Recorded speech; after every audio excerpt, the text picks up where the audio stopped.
naaarawan ka na ano yung At saka po, gagawin mo sa ang araw-araw. pinaka-best kasi sa bahay, hawak mo yung oras mo. Mm. Example, nasa bahay ka ng client and mostly apartment lang yung bahay nila. Or, tapos 3 members, o 3 members to 4 members lang naman. Siyempre, sometimes may mga anak sila 7 years old, pupunta naman yan ng nursery. Iyahatid mo yan ng mga bandang 9, uuwi yan mga 3 to o 1 to 3 p.m. na. Siyempre, yung time to time mo na yon bago siya dumating, siyempre, tatapusin mo na lahat. Kasi hindi naman yan, hindi naman siya, mostly sa expat, hindi naman siya yung katulad ng ibang amo na kailangan lahat matapos mo. Sila, pagdating ng bata, kung ano yung hindi mo natapos na trabaho, hayaan mo na yun. Basta focus ka lang sa bata. Kasi sa iba, dapat pag kapag bata ka na, lahat trabaho mo pa di ba? Mostly sa expat, sa 4 members, minsan may amo na nagtutulong sa'yo, okay, ayusin mo muna yung ibang trabaho mo, magplansya ka muna dyan, kukunin niya muna yung bata. Ganun sila. Kasi, kung o-offeran ka ng leave out, tapos ganun lang yung sahod, bahay. Sabihin mo, mababang bahay dito, 650. Iles mo na yon. Sa tingin mo, kaya mong tipirin yung 300 dirham sa isang buwan mo? Paano kung naaya ka pa sa labas kumain? Yung isang araw, nag-trial nga ako sa sakto lang din, malapit lang. Pero magpabas ka pa rin. Wala na dyan sa pick and drop na maglilinis. Okay ang trabaho dyan. Ang mahirap dyan yung hatid, sundo, tapos mag-antay ka ng driver, pipick upin ka, sobrang init. Yun ang mas nakakapagod. Kasi ako dati nag-work ako sa housekeeping Pero housekeeping, meron lang kaming time to time. Ibig sabihin, kung nakadalawang apartment na ako sa isang buwan, okay na yun. Pero sa isang araw, okay na yun. Hindi ka na ibubuk.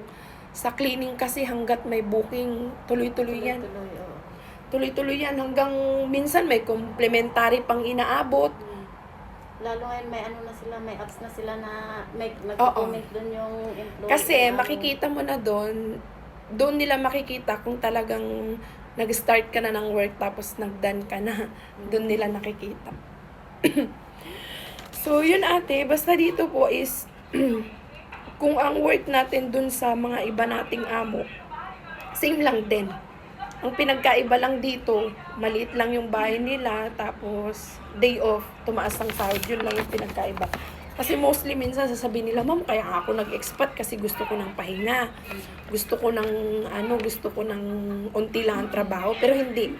Same lang din siya. Kung ano yung trabaho mo dun sa dati mong amo, same lang yung work mo dito. Ang pinagkaiba lang dito, tumaas yung sahod mo, and talagang nasusunod yung day off mo.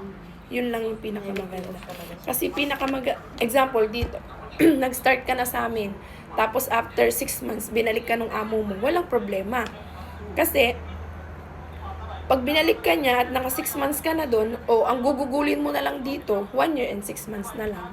Hindi katulad na, tuloy-tuloy siya. Hindi katulad ng babalik ka, tas another 2 taon na naman, tapos pagbalik mo after, start ka na naman dito, hindi. Basta sa loob ng 2 years mo at hanggang naging 4 o 3 ang clients mo, walang problema, tuloy-tuloy yun hanggang matapos mo yung 2 taon. Pwede naman po kayong umuwi dito after 1 year. Pero kung gusto nyong umuwi, yun lang, mag-ipon kayo ng ticket. Kasi ang free talaga dito pagkatapos ng 2 taon. Kung babalik pa kayo at gusto mo bang magpatuloy sa amin, yun, bibigyan ka pa ng ticket pauwi sa Pilipinas, pabalik ulit sa Dubai. Pero kung hindi na, isang way lang din. Pero kung sasabihin mo naman na hindi ako uwi, gusto ko mag-stay lang ako dito, lahat naman yun, gratuity, ticket, tsaka visa. Kung ayaw mo, cash naman, kasama din yun. Ibibigay din yun ng company.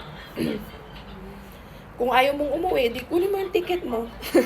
May mga budget lang din sila dyan na, example, may mga budget lang sila na ticket. Yun lang din yung makukuha mo. And then yung total lang yung gratuity, gano'n. And then yung annual leave, kasama yan.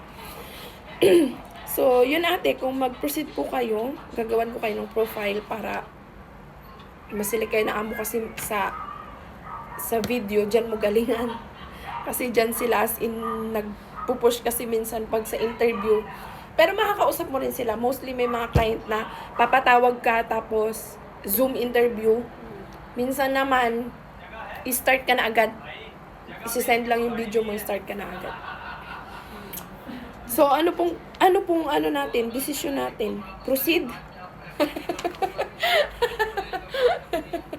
Anong desisyon? Ano ngayon? Ano ba yun? Monday. Tuesday. Just din na ba? Oh, Tuesday.